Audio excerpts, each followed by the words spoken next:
Hello, everyone, and welcome to. Actually, hang on a second. What episode am I on, Scott? I'm gonna edit this. 37, I think, right? I'm gonna edit this out. You're either 37 or 38. I labeled it as 38 on the show, but I'm It gonna. might be 38. You might be right. I'm gonna literally check right now. This is very professional. What's happening?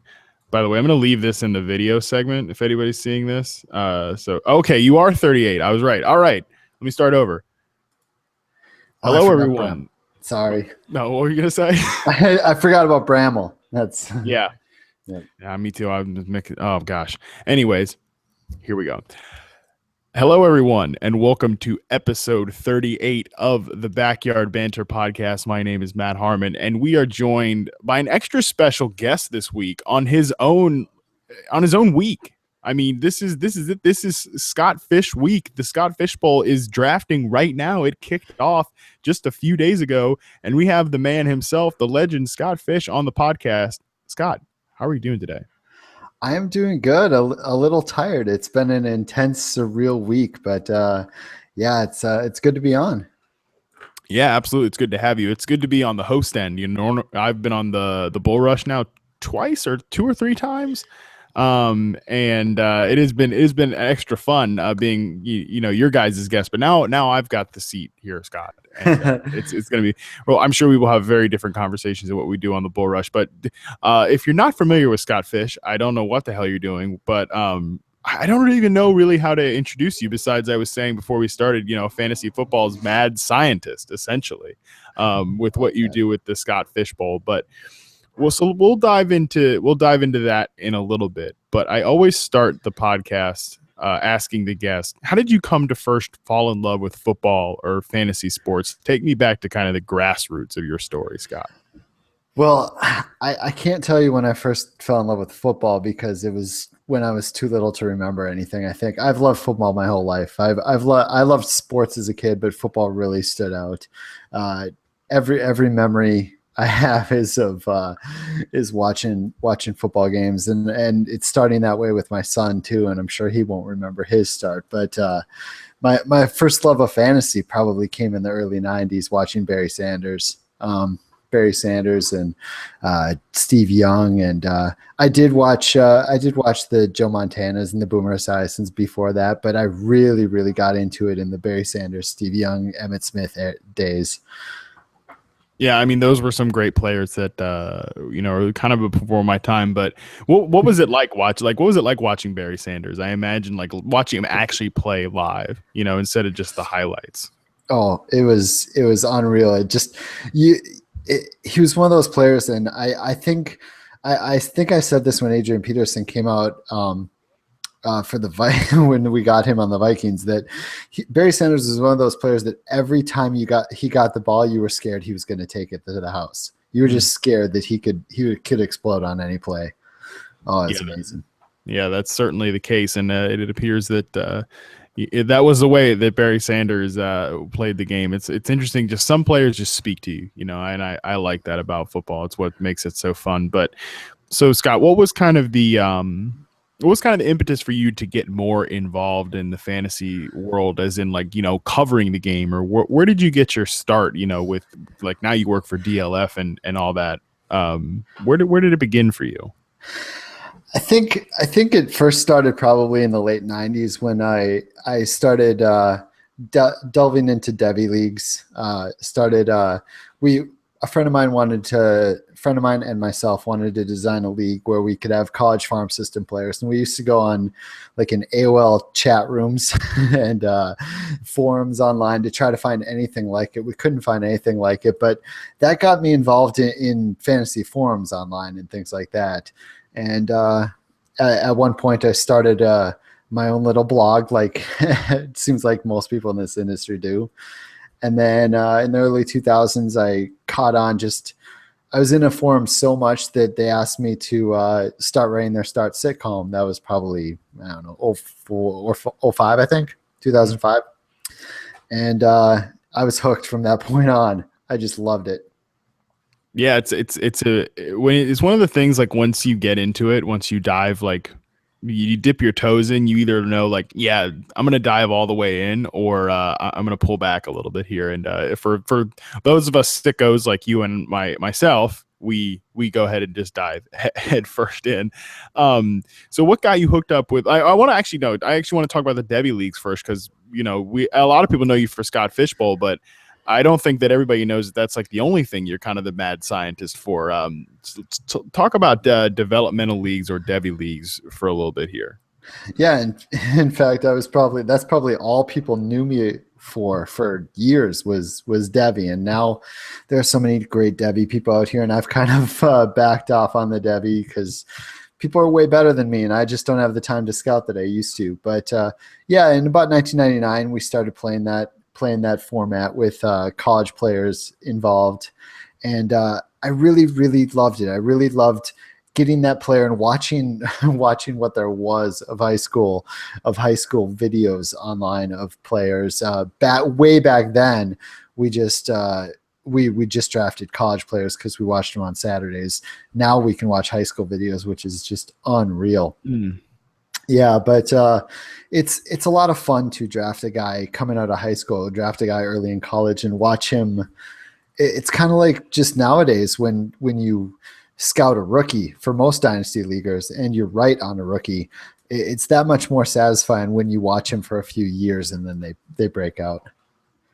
Yeah, and I think the one thing that's so endearing about that experience, I've never personally played in a Debbie league, but I'm just theorizing here that, so much of us get involved in fantasy football because we want to be a GM. We want to have that feeling of like, I want to control a team, or like, what if I was in the front office? What if I was picking the players?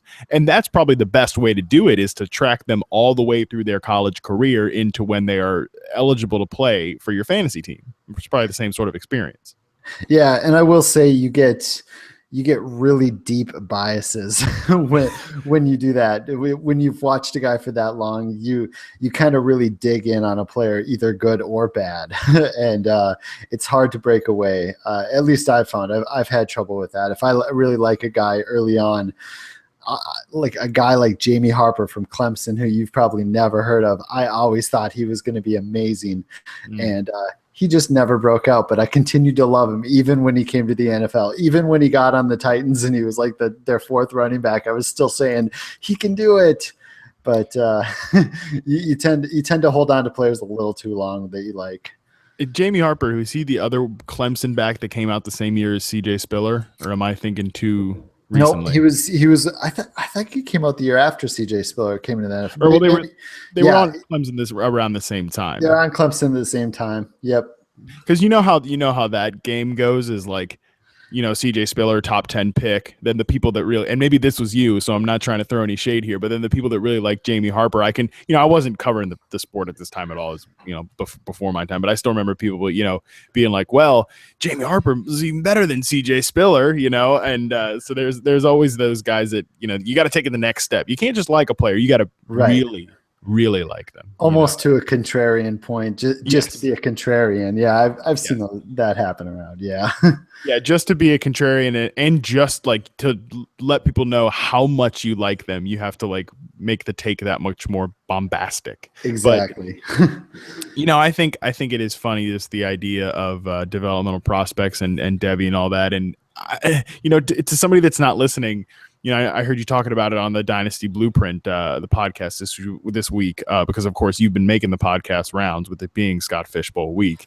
One of the things that you said there was like, conceivably you could trade, like Cam Newton for a high school freshman, or not but a college freshman, nowadays. Like that's what Debbie leagues are. Yeah. Yeah, we played that you could trade them back then as well, but now it's almost widely accepted. It's a thing that it's a legitimate thing that people do. In fact, the MFL lets you create players on their site simply so you can do that, which is wow. It's crazy what it's come to. You almost feel like a proud papa. I've had that feeling several times in this industry. Yeah, I believe it. Well, let's just let's not bury the lead here, Scott. Let's get into the Scott Fishbowl for what it is, because that's probably why people are tuning in. That's why we have you on here today. Let's talk origins of the Scott Fishbowl, because I've heard you talk about it in other places, but I feel like I still want to know a little bit more. So when was it born? Not as it's known today, but it's larva state. It's larva state, actually, and I have said this on other podcasts that there was a guy writing at my site at the time, Mike Kaus, and it was originally his idea to have a reader league for the site and have it be a big reader league. And that first year, we reached out to industry guys, from just people around the industry, people from football guys, people from, all around. And we got 96 teams that first year in 2010. We got guys like Jeff Hasley and Ali Fontana and Mike Clay. And it was just impressive to get those people. And then the following year, we had a downturn. Not a lot of people came back. There were a lot of dead teams in that first league, that 96 teamer. And it was 60 teams the second year. Mm. Yeah. And so then I took the next year off. That was the year that my wife got pregnant, and just a busy time for us. I took a year off, but then the next year I came back in 2013, and I really hammered it. I went around asking just about everyone, and it has grown exponentially from there. Yeah. So how many teams were in the first rendition there, the 2013 season? After I came back, the 2013 had 120, and it has grown by exactly 120 every single year since. Right. And for the listeners at home, 120 teams, like, that sounds weird. We were trying to explain it to people. Me, Matt Franciscovich, Alex Gelhard, Marcus Grant are all playing in it this year. We were trying to explain it to somebody in the office today, and now it's 480, obviously. And he was like, wait, 480 teams? How can you draft from the player pool? So to the listeners at home, it's not 120 teams drafting from one player pool. It's broken up into different divisions and conferences, correct? Right. It's this year it's 8 conferences with 5 divisions of 12 teams each. You basically play in a 12-team league.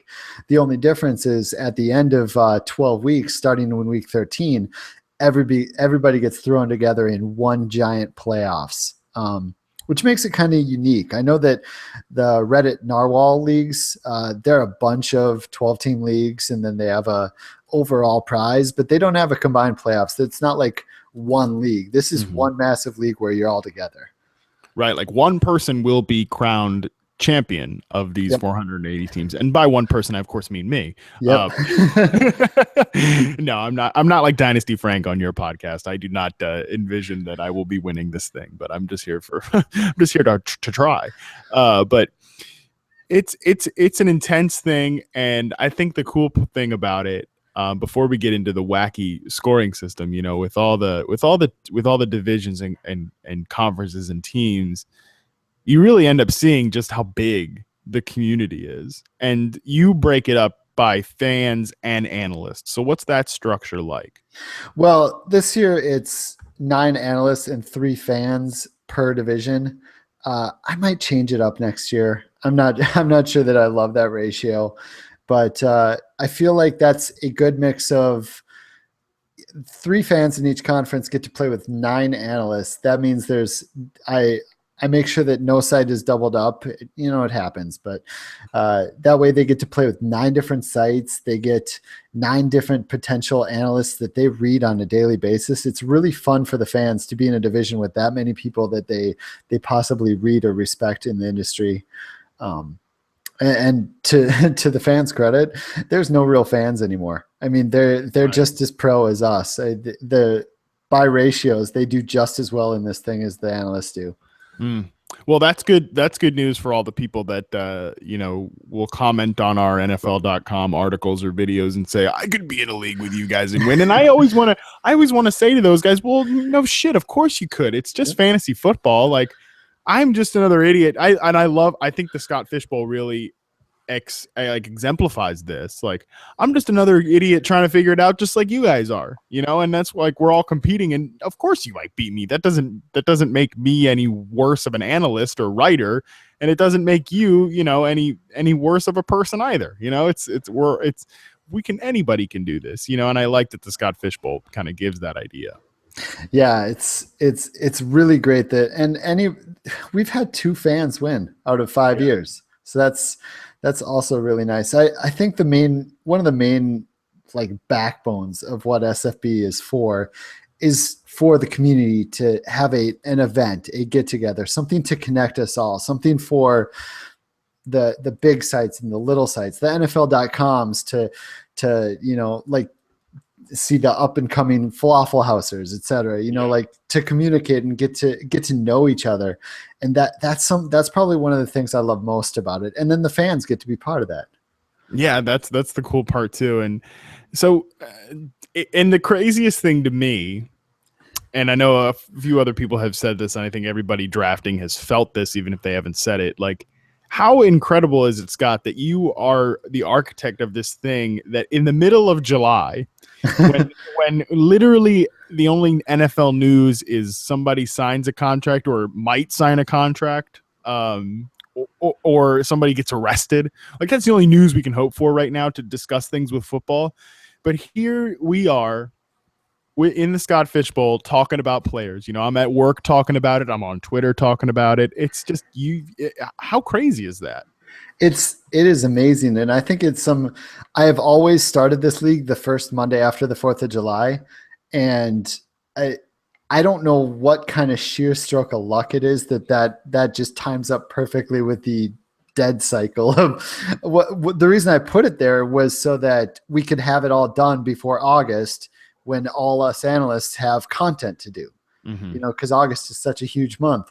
And it just turns out that because of that timing, everybody talks about this. And I think you're right. I think the architect part, the way I set up the scoring and the roster construction, it forces people to really think about players in a different way than they're normally used to. Right. So let's talk a little bit about the construction of it, the nuts and bolts. We'll talk a little bit about how you select people to be in it, but also let's talk about the scoring system. So it's not at all your normal 12-team, 10-team home league or something like that. There are a lot of differences to it, not just and beyond just getting to the playoffs. Yeah, and I think I make the difference. There's a lot of differences, but I think that they're common enough, or at least understandable enough, that anybody can step in and try to play, because it's got a 1/4 point per carry, which is pretty easy to understand for anyone. It's 0.5 point PPR this year. It's 1 point PPR for tight ends. And it's super flex. So you got those things bumping and taking down different positions, which evens the field. It evens up wide receivers and running backs a lot closer. It bumps up tight ends. It makes quarterbacks more valuable with the super flex. But none of that is like weird. I mean, it's weird, but it's stuff that's out there in leagues. It's stuff that people have probably played with, so they can at least wrap their brains around it. Yeah, like when Gelhar was asking me, he's like, so what's the difference in the scoring? And I'm like, oh boy, okay, let me tell you. We were walking to the bar one night talking about it, and by the end of the walk, he's up to speed on it. But so I'm trying, as I'm trying to explain it to him, I'm like, well, running backs are valued more than other positions because there's the 1/4 point per carry, but quarterbacks are valued more than other positions because there's the super flex. You can flex them. Wide receivers are valued because there's 4 flex spots. You could potentially start up to 7 receivers. But tight ends are also valued more than anybody because they got the PPR bonus for them over the 0.5 point for the wide receivers. And then by the end of it, so he's like, so which one is the most valuable position? I'm like, I don't really know. I don't think anyone does. Yeah. Right. This year, I feel like you could speak on this too, how this is kind of felt. There's been more analysis of the Scott Fishbowl. I was in a mock beforehand, 2 QBs, Sal Stefanelli, who's out on the podcast. They have ADP data out there for the league. What is that like? What's that like? Is that not crazy to you that people are analyzing the Scott Fishbowl? I mean, you're Scott Fish, for God's sakes. You. It is your bowl. I'm in a constant state of Judd Nelson at the end of Breakfast Club with the pumping the fist. That's the constant state I'm in lately. No, it's really unreal. To be honest, I never liked the name. I didn't want it to be the Scott Fishbowl. It was the FF Oasis Invitational, which was my old site. And then when I closed that down and went to DLF, I needed a new name, and Twitter, as it'll do, came up with the Fishbowl. Of course, every iteration of domain name with Fishbowl was taken, so I had to throw my first name on there. And I'm glad I did, because SFB rolls off the tongue. I like SFB. So, but it is really amazing this year how much it's taken off. And I can't say enough for all the analysts that have done so much analyzing of it. Yeah. So many mock drafts. It's been really fun to watch, and it's really fun for really everyone to get involved in that. It's something to do in July. Oh, it's fantastic. And I mean, Scott Fishbowl, the name, I mean, it works. Like it's great it sounds good for me, and SFB does really, roll off the tongue. It makes a good hashtag. It's good for branding, a 3-letter name and then 3 numbers after it. It's very good. It works out. But okay, so I'll ask you this. What would you have called it if you weren't going to call it Scott Fishbowl and you couldn't make it FF Oasis League anymore? What would you have called it? Wow. I honestly, the suggestion of Fishbowl came in so quickly. I have not put a moment of thought into that question. I think Fishbowl might have been something I thought of though, eventually, but yeah. Wow. I don't know. Probably something invitational. I probably would have like some kind of pro-am invitational or something that probably wouldn't have been as catchy or caught on. Yeah. Well, I feel the same way about reception perception, Scott. Like I've always constantly said, like, yeah, well, if somebody that's listening has never heard me say it before, it was one of my friends on Facebook named it when I was coming up with the methodology. It's like, hey, I've been coming up with this series about wide receivers, put a status up there about like, hey, what's a good name for this? Because if I had named it, it would have been something dumb like Harmon's methodology for receivers, and that would never have been as catchy of a hashtag. But sometimes Twitter, hey, it's Twitter, Facebook, social media. The people in your life, they're the ones that take the wheel and make it run. Yeah, it is great. Sometimes it's nice to get that helping hand. Yeah, that is certainly true. So speaking of helping hand, like, not only is the scoring system a complicated process or a big part of the nuts and bolts of it, but also how you select people. How do you go about selecting the analysts to be in the league, and then even more so, how do you go about selecting the fans to be in the league? It's getting easier and easier on the analyst side nowadays, because I don't. This is probably the last year I'll have to really reach out for people, and I barely had to this year because so many signed up. But I did reach out a little bit. As far as the fan thing, that is a tough battle. That is a tough battle because we had almost 2,000 people sign up this year, and over 1,500 of them are fans. Yeah, I looked about 3 weeks to a month ago, and it was 1,800, but it did end up being closer to 2,000. Basically, I kind of randomize it. I ran some satellites last year, and I had people sign up and put in a little code, and I gave them a little weight for, I weighted their lottery chances, if you will. And if you donate to Toys for Tots, which is a drive, I run a Toys for Tots drive, I weighted you a little bit there too.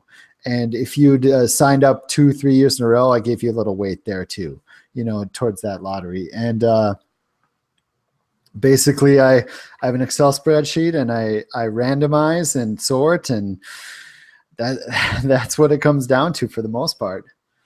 Yeah, it's pretty crazy. 2,000 people. I mean, it's nuts what you've been able to build here. But since you brought it up, you talked about the Fantasy Cares leagues, the charity leagues that you run. That's one of the big reasons that I wanted to have you on, because you represent that part of the community that's we haven't tapped into yet. But what was the impetus behind starting those leagues, and explain them a little bit before you get into that?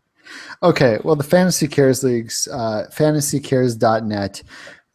Basically, I'm running a Toys for Tots drive that you can donate to, and your donation amount will get you credits towards playing in any number of leagues that I'm going to be setting up. They're all best ball leagues, so you just draft them and then you're done. But because I'm a mad scientist, as Matt mentioned before, and most people that are listening might know, these leagues are unique. I make them interesting. I make interesting rules, interesting setups. So some of the leagues have 2 copies of players. Other leagues are just super deep, and you still have to go super flex. And there's some pretty interesting settings. I won't go through all the leagues, but I think the impetus for it was, well, I know it was Jeff Miller.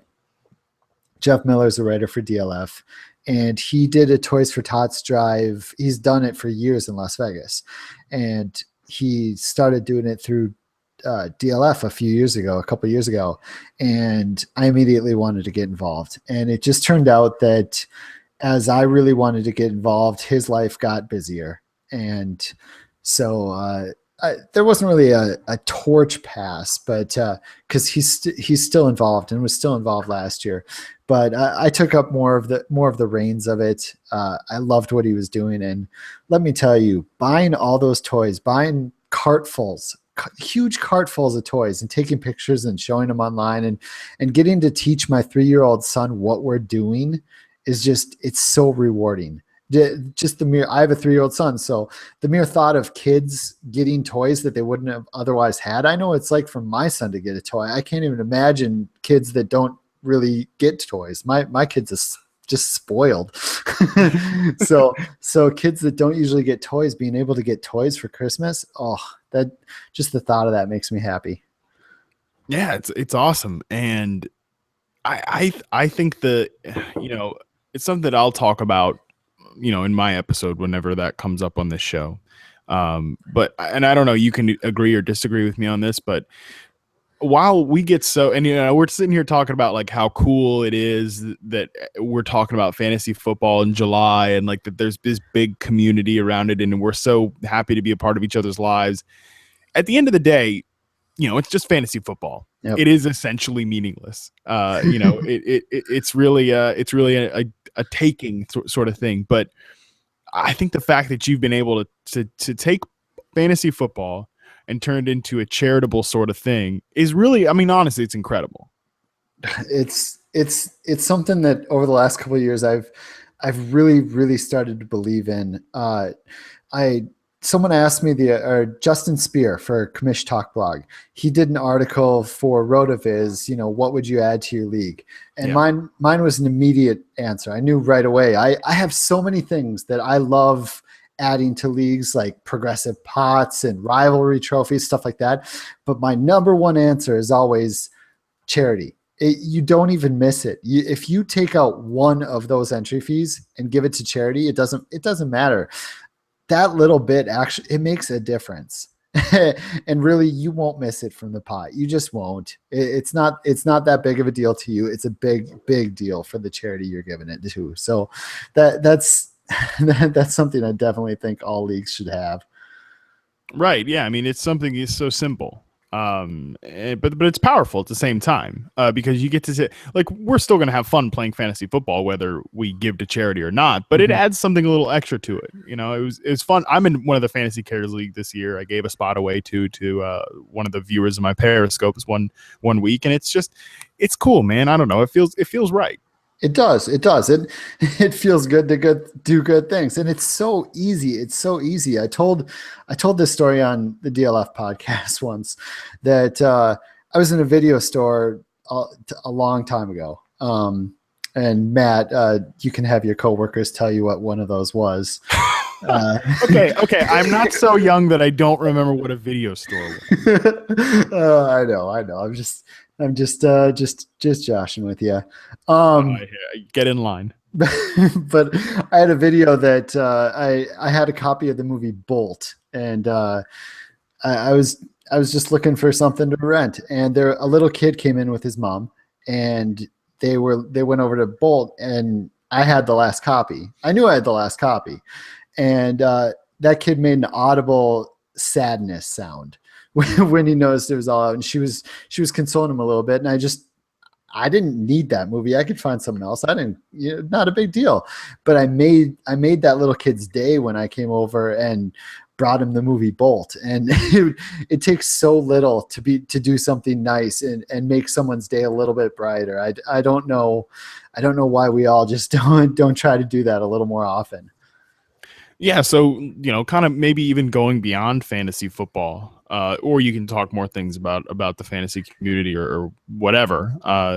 So you're the guest here; you can do whatever you want. My house is your house. But what are some ways, maybe in your day-to-day life, that either you do or you would advise other people to just make that little bit of difference? One of the probably most common ones is the fun coffee thing. You go through the Starbucks line and you pay for the coffee behind you. That's just super easy to do.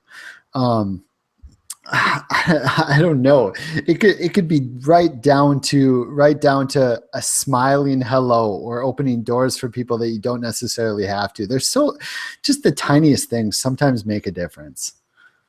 Yeah, and we live in a world right now, especially in the last couple of weeks, that have been tough. There's been this just overarching theme, whether it's our political climate or some of the tragedies that have befallen the nation. And sometimes I think, like, being in America, that we're so not used to this. But for God's sakes, in other countries, like, shit like this happens on a day-to-day basis, and there's nothing, like, that's just life, and it just moves on, and that's crazier to think about than anything else. It's been a tough last couple of weeks, but there's nothing that, like, on our day-to-day lives, Scott, that we can do to change all that. But if you could do something to just make the world 0.01% better, you made the world better, and that matters. Right. And if each one of us did that, that makes an even bigger difference. Right. I mean, absolutely. And it's so fun. And it just makes it, like you said, just making the world better than how you found it, like leaving it better than you found it is an important thing to do. But Scott, I think it's fantastic that you do all that. And I think, of course, I would encourage everybody to get involved, this year, next year, whenever you're ready, at fantasycares.net. So definitely something I plan on continuing to do for the next several years, but until you're dead, Scott, I'll keep doing it. but we talked about about charity and giving and all that. And now we're going to take a quick swerve off that to the Bull Rush podcast, because it's nice. It's a different vibe than most podcasts. I was talking about it today with Adam Rank. Today at work, we were talking about different podcasts that both of us had been on, and we were both saying that the Bull Rush is one of both of our favorites that we've both mutually been on. What's the dynamic like? So if people that don't know, if you haven't heard me on there, you haven't heard their other shows, it's a great show. You should subscribe to it. Scott does it with Ty Miller and Dynasty Frank, one of Twitter's hidden gems. What's the dynamic like on the show? It is incredibly laid back.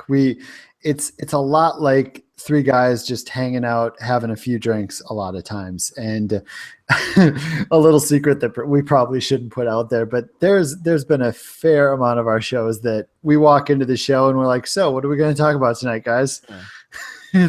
That's just how laid back it is. I know there's sometimes we have agendas, sometimes we don't, but we just talk and we just BS, but we do know our stuff. And I think that really helps, that if you know your stuff and you have that laid back vibe, it just flows really nicely. And guests like you and Adam and Ryan McDowell, it's just such a perfect mesh. We also bring a lot of comedy to the podcast. We consistently try new bits.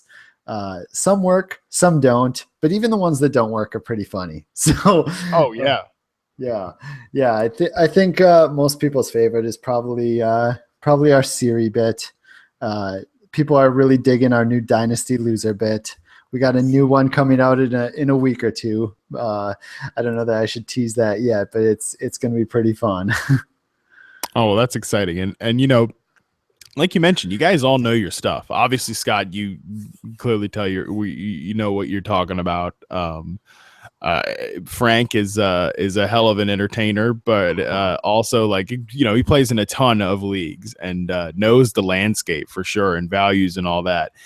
And Ty is, you know, he's a really smart football guy as well, but he's a good host, and it just, you got a really good dynamic. And it's, like I said, it's one of the shows I really enjoy being on, because, like, as a guy that guests on a lot of podcasts, it's good to go on a show where you don't have to feel like you're on, you know what I mean? Yeah. And I like that about the Bull Rush, but it's kind of a stark contrast to some of the other things that are out there, but it's a fun format. And it exemplifies, like, you guys are all good guys, and, you know, you do the charity thing as well, but you also know how to have fun. And I think you got to have that mix. Yeah, and I am probably the least funny guy on the show, so Frank is just hilarious with his occasional impressions and his overreacting to things. I think overreacting is the best. Yes, he overreacts a lot. Eli Apple getting drafted was classic. He's a Giants fan. That was a reaction, and oh man. Yeah, he's great for that. I think my favorite thing that happens to Frank is when we do have an agenda, he prepares like crazy. When we do, we either walk in with nothing, or we make an agenda and then he spends hours preparing, has a whole notebook, and barely gets to use it. Oh, that's beautiful. and then gets mad about it. It's terrific. It's great. Oh, I love that. I could just imagine Frankie just cranking out the research and then just it all getting turned in hell. That's fantastic. That's the kind of dynamic you're looking for right there. Scott, I think kind of would like to swerve next here. Is, you know, obviously you do a lot of good for the community, you know, whether it's the fantasy community or the community at large with fantasy cares and everything.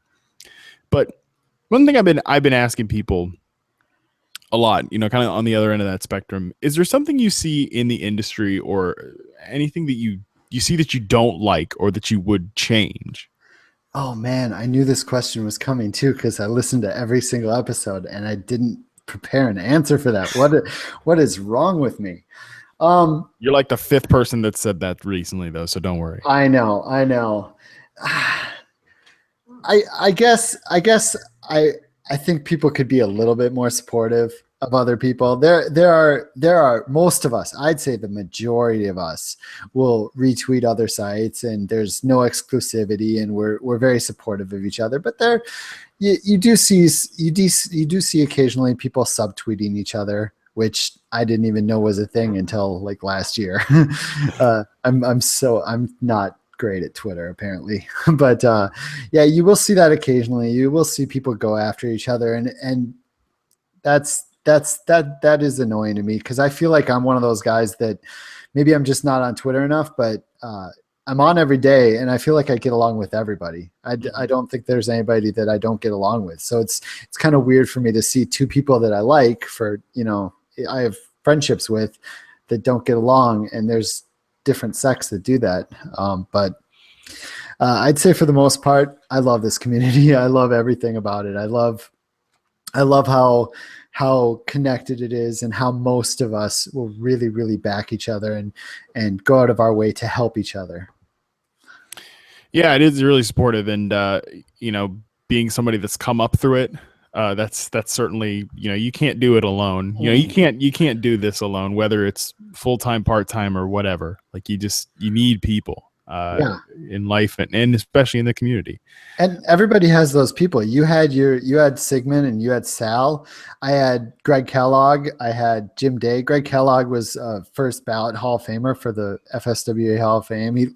He's one of those guys that, you know, he pulled me up. He talked about me on his podcast and brought me on his podcast. And, you know, when I was in the mid 2000s, when I was just starting to make my hay. So if you are out there and you are getting up, like, if you are getting more well known, don't be afraid to reach out to those guys that that are, just starting up and give them a hand, because that's what it's all about. I know Sigmund preaches that too, but it's so true.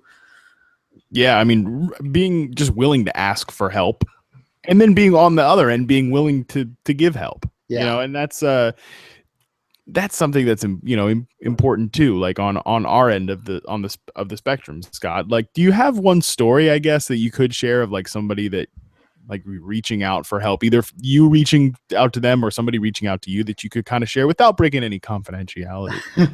I don't think there's any confidentiality. I think there are people out there that know that there are quite a few people that got their start at FF Oasis, the site I ran. Chad Scott had 32 Twitter followers, and not like he was just a guy on Twitter. And I brought him to FF Oasis. He wrote, we chatted, he moved on to DLF, and all of a sudden he's got this huge podcast and like a billion followers, and it was all him. It had nothing to do with me, but I did bring him in, and I reached out to him. Well, he reached out to me, and I said, "Hey, yeah, come write for me. Come show me what you got. Let's publish your stuff." And Ty Miller also started at my site a long time ago. Yeah, there's been some people that have made their way through FF Oasis, but like I mentioned, there's the Greg Kellogg and Jim Day and Shane Hallam all helped pull me up. So it goes both ways. Well, it's that paying it forward mindset, Yes. Like once you help somebody, once somebody helps you, it becomes your task to do that for somebody else. That's almost intimidating in a way. I don't know. I feel a little intimidated by that sometimes, but you just do what feels natural, I guess. Yeah. And I will say, I do like to say that Ty and Chad, they are so good at so many things that they were going to propel up anyway. Right. I can't give myself any credit for that. No, certainly. I love Ty, obviously, talking about your show, and Chad is great. I'm going to miss the Faked Goods podcast now that they're closing up shop there. But yeah, Chad and Rich, that was one of my favorite guest spots to do every off season, was the wide receiver show. We're going to find a way to do it this off season, Faked Goods or not. I can promise the listeners of this podcast that. So Scott, I guess kind of one other thing I would ask you about, cycling back to the Scott Fishbowl for a minute here. As we are in the midst of Scott Fishbowl week, where do you see where do you see the league going from here? Where do you see the future of the Scott Fishbowl as? This is an interesting question. It's something that I've debated a lot. A couple of years ago, if you had asked me that, I would have said, I'm not going to make it that much bigger. I like that it's something that's tough to get into, and it's this premier event. But as I've grown up and possibly matured, maybe I really don't know that. I don't know how much bigger I can make it and actually handle it. But I do like that it really connects us, and that everybody is connected for a week or two in July.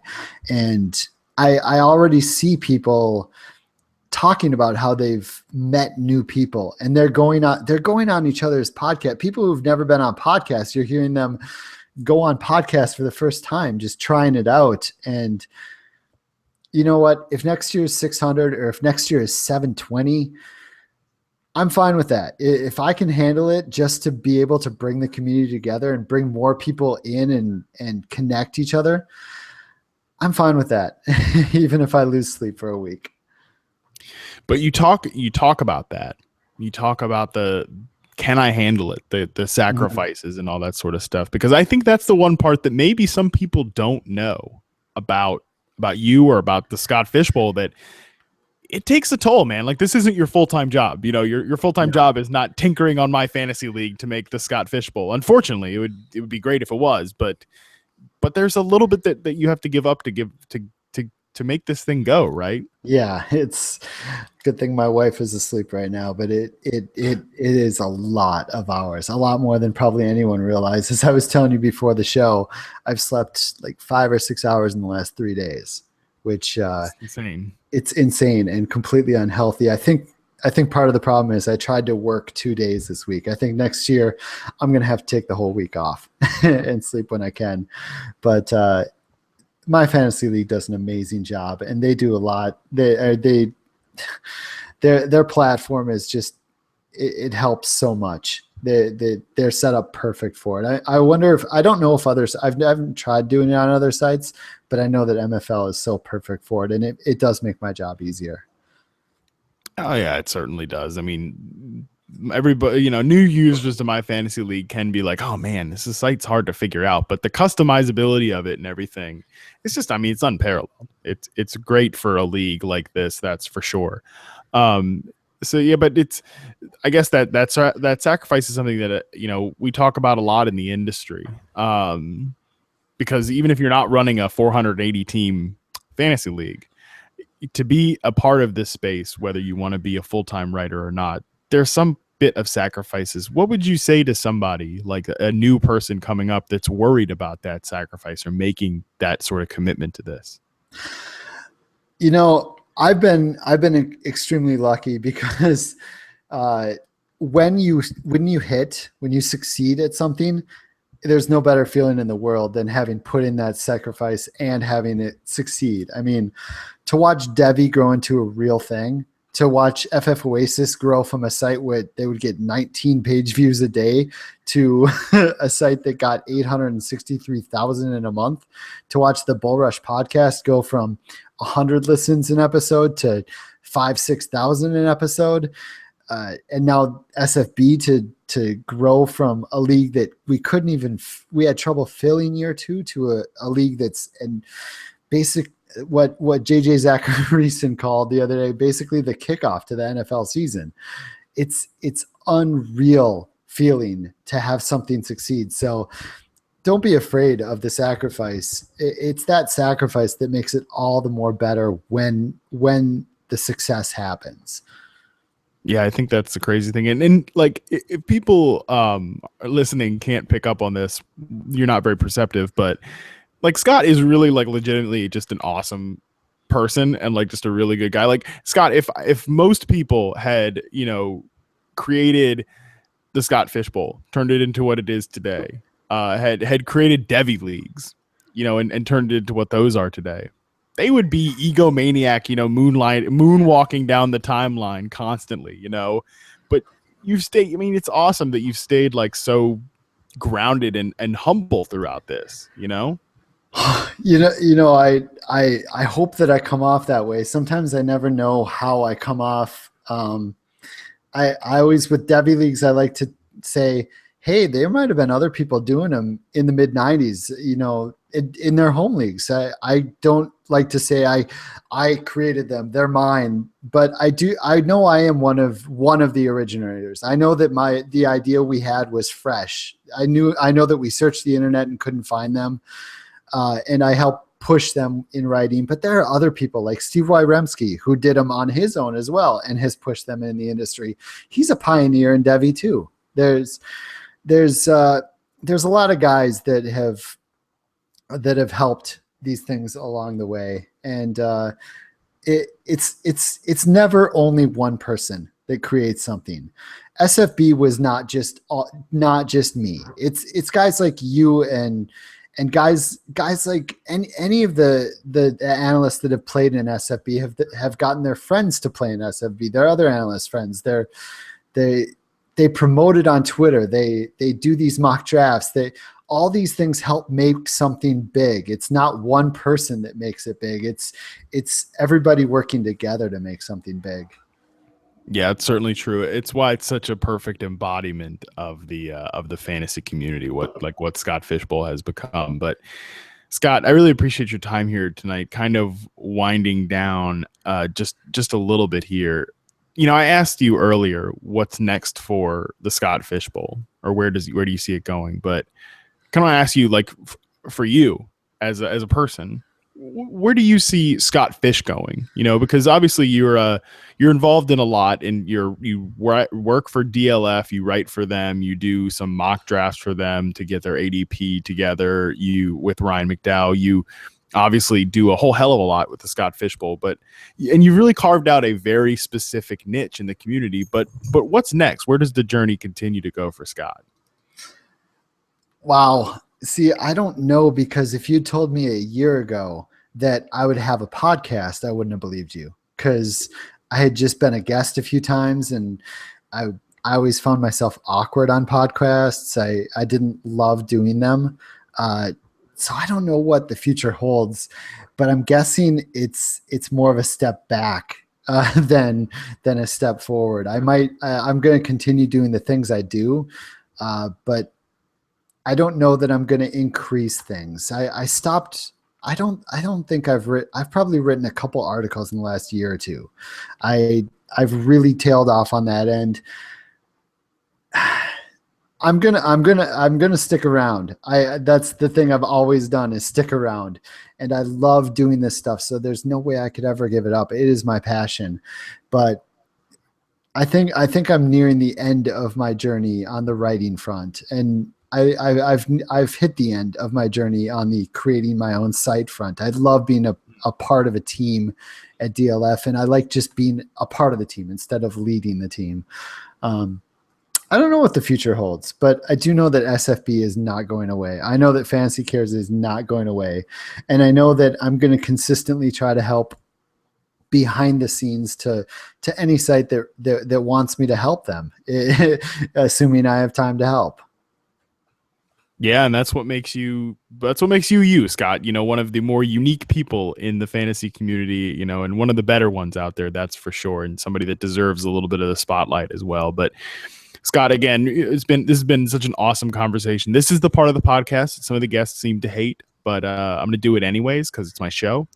This is the part of the podcast where, before we get out of here, I give the guest one last shot at the floor before I yank it out from under you, and we close the show. So, Scott, before we get out of here, the floor is yours to say whatever it is you want to say.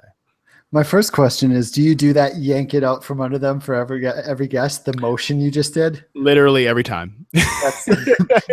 Every single time I do the yanking motion. I don't know when it started, but I did it, and then I was like, I'm going to do that every episode. I love it. That's very awesome.